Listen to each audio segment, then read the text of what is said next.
Two news and views right here on Salam Media with myself, Salalo Makudiri. The time is almost 20 minutes past 8. And in a bit, we'll be tackling, I think, a very, very important topic. For almost 467 days, Gaza has endured a relentless assault that has left thousands dead, millions displaced, and almost an entire population grappling with unimaginable suffering. The onslaught, described by many, and I think by now we can all agree, is a full scale genocide, has ravaged the lives and decimated communities, while raising critical questions about the international response and accountability as the world takes notice of the tentative ceasefire and limited concessions by Israel. The road to rebuilding Gaza remains fraught with challenges. And joining us this morning is Sõzarn Barday, a South African attorney with a deep focus on human rights in the Middle East, and she'll be helping us unpack the humanitarian crisis in Gaza, the road ahead, and what the international community must do to ensure justice and accountability. Sõzarn, thank you so much for joining us. Welcome to News and Views. Really appreciate you giving us your time this morning. Morning, and thank you for having me. In the article that you've written for MRN, I think it's a really fabulous piece. You highlight the staggering statistics of displacement, death, and just overall destruction. Why do you think the international community has struggled so much to respond effectively to this crisis? It is nothing like we've seen before, but we have many examples to draw from where response was a bit more swift and action was taken a bit quicker than what we've seen happening in Gaza in the last 467 days. So, I definitely think that international law does provide for mechanisms for accountability. However, what we have seen in the past year is that political and systematic barriers often obstruct justice. And the way that these international organizations work and these international courts work, it is clear that they are geared towards, serving the West and the West's interests, and they have no interest in human rights that happen specifically within the Middle East. I mean, we took very long to even get the order held down for the ICJ case. And we, as many of your viewers may know, or individuals who have followed the story, even the case that was at the International Criminal Court to arrest Netanyahu and many of his cronies, it took incredibly long to get an arrest warrant. So it just shows how these institutions work for the West, work for the right wing, and specifically work for it. It is clear as daylight that it works for the white population. I want to focus a bit on that. I want to focus on, the legal and humanitarian perspective of things. You've mentioned in your article that this conflict meets the criteria for genocide under international law. Could you maybe elaborate a bit on that and what this means and why the international legal community seems so hesitant to act, like you just mentioned now? Okay, so essentially, the assault that happened on Gaza, it violates so many international laws and conventions. I'll just highlight a few, which I feel are very important. The first being is the Fourth Geneva Convention, and this convention specifically prohibits the targeting of civilians, and it demands the protection for those in occupied territories. Now, we've seen that this principle has consistently been breached by Israeli forces in the past year, since the 7th of October 2023, but even prior to this as well. Then another convention which is very important is the Convention on the Rights of Children. Now, this convention specifically condemns harming children. Yet, we have seen 18,000 children have been killed and thousands more are detained in inhumane conditions. And then the last convention, which I feel is very important for me to highlight, is the Convention of the Genocide. Now, the Convention on the Genocide, it's very applicable because it just shows it's applicable due to its systematic actions that aims at destroying a population. And we've seen how in Gaza that there's been mass killings, there's been forced displacement, there's been destruction of homes, and these are clear, violations that have been deliberately been demanded, that have been deliberately been implemented within the region. I want to focus a bit on that ceasefire agreement deal, which was announced last week. It marks, I think, a very, very and much needed pause in the violence. And I think it's evident from your analysis that the road to rebuilding Gaza is long and it's complicated. But what do you think are going to be some of the key obstacles that Palestinians are going to face as they try to rebuild their lives, but also with the uncertainty that this ceasefire deal might not hold?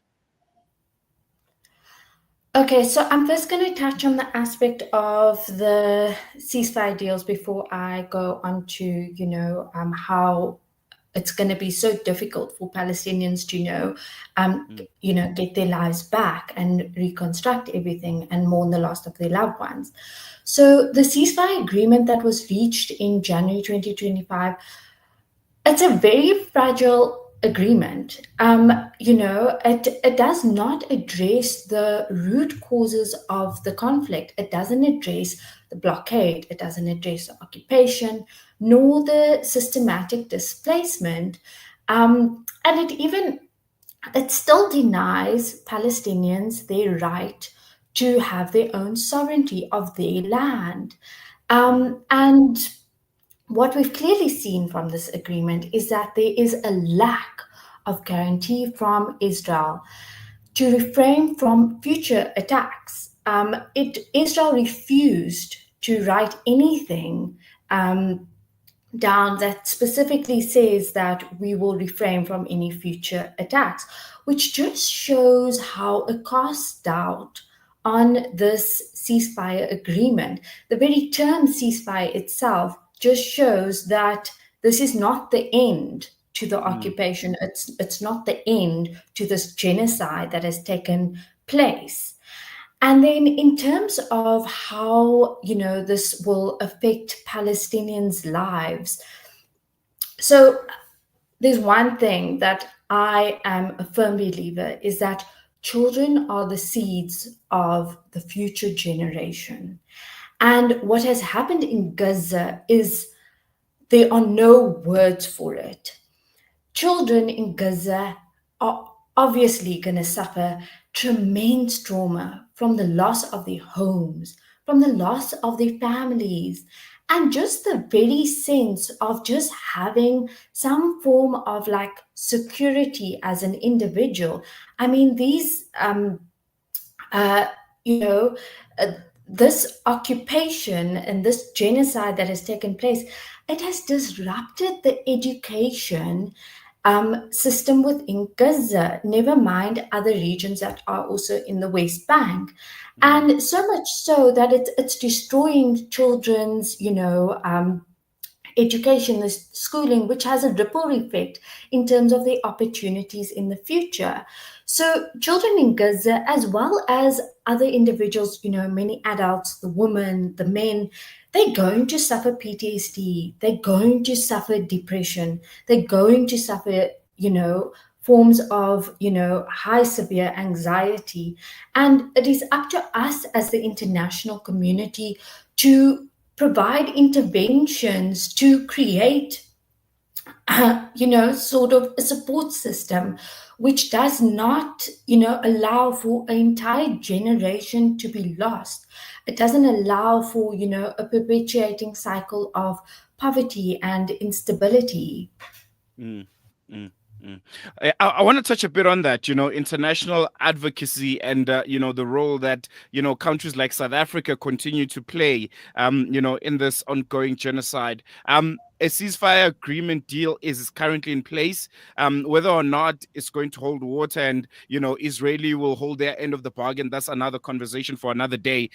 But what do we do now? What does the international community do, specifically us here in South Africa? What is the next step? I think the immediate step and the immediate call was for a ceasefire. And we've gotten that. There's a bit of reprieve for the people of Gaza. What's the next step now? Where do we go?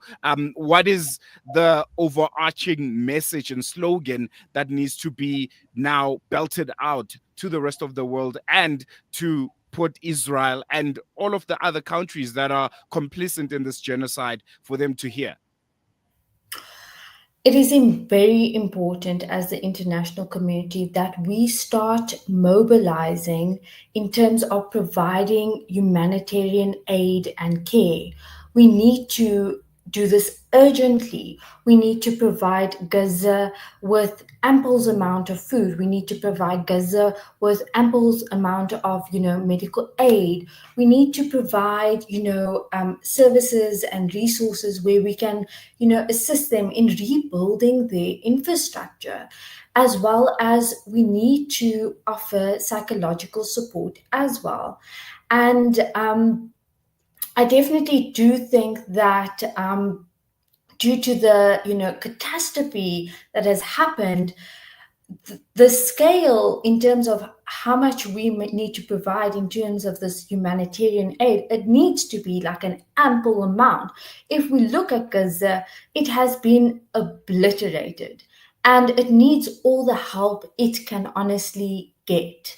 And then, in terms of the individuals who are the perpetrators of these gross human rights violations and war crimes and crimes against humanity, it is time that we as a society stand up. We need to demand sanctions against Israel for its gross violations. We need to start supporting these legal proceedings at the ICC to prosecute these perpetrators. We also need to pressure Israel to end this occupation and blockade. I mean, it has been decades. We as society, we owe it to Gaza, we owe it to Palestine.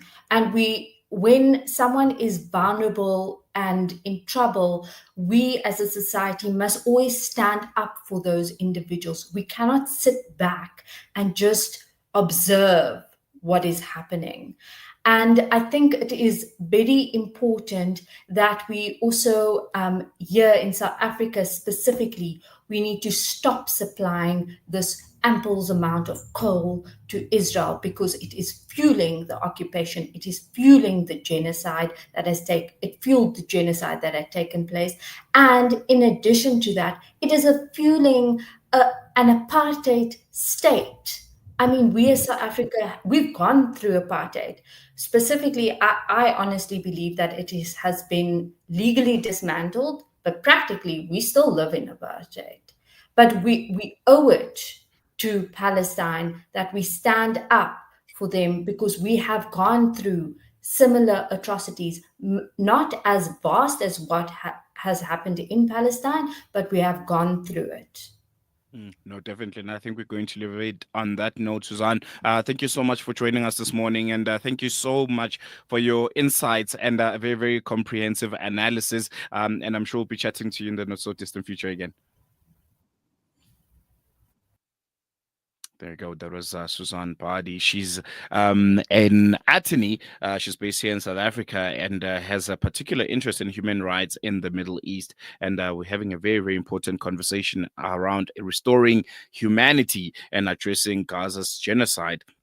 And most importantly, just the journey of, the people of Gaza trying to find themselves, trying to restore their lives in the midst of a genocide that is ravished and rampaged their lives for almost 500 days now. And It'll be interesting how the next couple of weeks, unfold for the people of Gaza as they try to pick up their little pieces of whatever, they have left. Many are returning back, to where they were previously displaced from. And yeah, it'll be interesting to see if, most importantly, the Israeli occupational government, the legitimate government of Israel, keeps their end of the deal, keep their end of the bargain, and the ceasefire holds. And despite everything that's happening, the most important thing being the children of Gaza going to sleep without the sounds of drones hovering above their heads, without sounds of explosions, and rockets,